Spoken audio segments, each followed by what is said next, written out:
Hello everyone and welcome back to my YouTube channel. Today I don't have a card to share with you. I have a Copic blending chart. Wow, that came a bit later. But today I'm featuring the blue family, the blue Copic marker family. This one is a Copic blending chart. As I said, it is by Rochelle Anna Miller. It is a free printable on her site. So, in case you were like me and you didn't make any blending charts, this is your opportunity to get yourself some free printables and have fun with coloring. I already colored the earth tones that I use the most, and I already shared it on Instagram because I didn't want to hold it from you. I have my hex chart here, but in case you don't have anything to keep all your markers on, there is also a Copic chart, kind of. And so you can fill in all the blanks and you will see exactly which Copics you have. Now, to make it easier for myself to do the blending, I have this post-it and I looked ahead of time on my blog post to see which markers I used in the past from the blue Copic marker family that I own, because I don't have them all. So I'm featuring today a few combinations. I'm not filling up this blending chart completely because there will be new combinations coming my way and I need some space for them. I want to fill these charts completely with one color family. So in this case it is blue. I think the next one will be green. If you have a specific family that you want to have features as soon as possible, let me know which one you need first, and I will try to take it into account whenever I can. Now the thing is, since I have my post-it, I don't need to write down all the combinations immediately on this paper, but you can after each balloon. I went ahead here and I just added all of these combinations that I found used in the past to continue with the coloring. But it can be tricky to fill out first the combinations because maybe you need a mid-tone. Maybe the tip to tip isn't enough to get that blend that you want. So in my personal opinion, I would first color the balloon, and if the marker combination works, you add all of the markers that you used. This way you're sure that the combination is working and you don't have to fiddle another marker in between.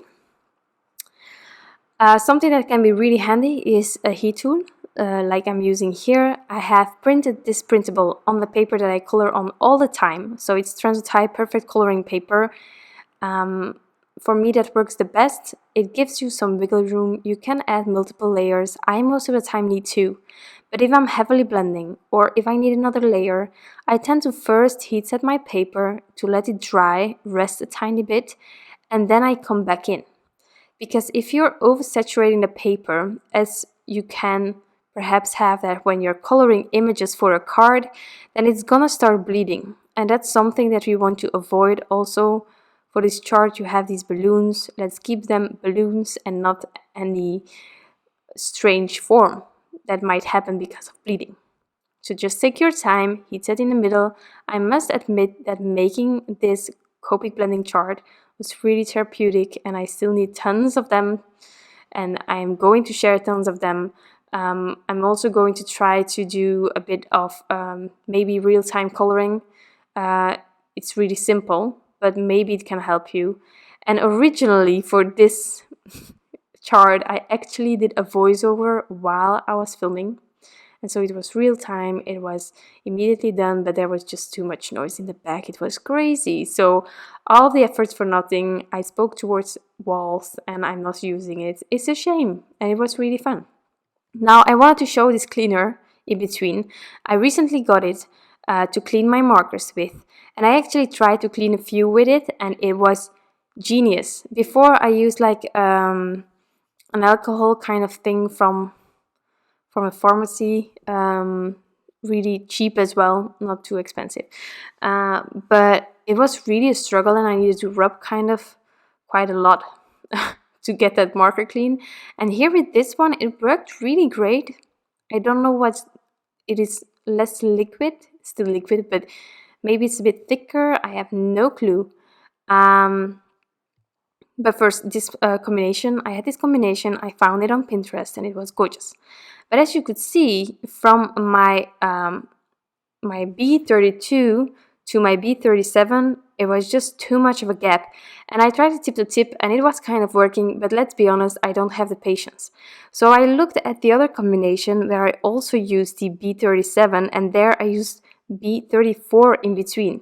So I decided to add B34 in between my B37 and B32. That's why I find it maybe easier to first try to color the balloon, because otherwise I would have written down the markers and I wouldn't have had any space left to add a B34 in between. But let's leave on the edge for the others. So the cleaner. I actually did it a really bizarre way. I had one nip of my marker that was really ruined from one of the earth colors, and I spritzed the cleaner on top to try to rescue the nip. It didn't work because it was filthy. It was it really was far beyond repairable. So I changed the nip, but all of the rest was also filthy. So I actually just took a bit of that cleaner in between my fingers and I rubbed with my fingers. It was clean immediately. Yeah, I mean, and then for the caps I used some earplugs and some paper towel, and I just, well, you know, I hate cleaning my markers. I truly hate it, but it's really important for your markers and they will live on longer. So for today, I have these 7 combinations. There will be pictures on my Instagram that you can look at all the time if you want to. If I get new combinations, I will try to share them, but otherwise I will update the pictures. So now I have a brown combination paper for you and blue, and there will be more following. So I hope that this can help you in your Copic adventures, shall we call it like that, that it can inspire you. Maybe you have a combination that you see here and never used. So have fun with it. Don't forget to print this free printable. Have fun with it. It is really useful, I must admit. So thank you so much for being here. I wish you all an incredible day and I'll be back soon with some new crafty inspiration. Bye!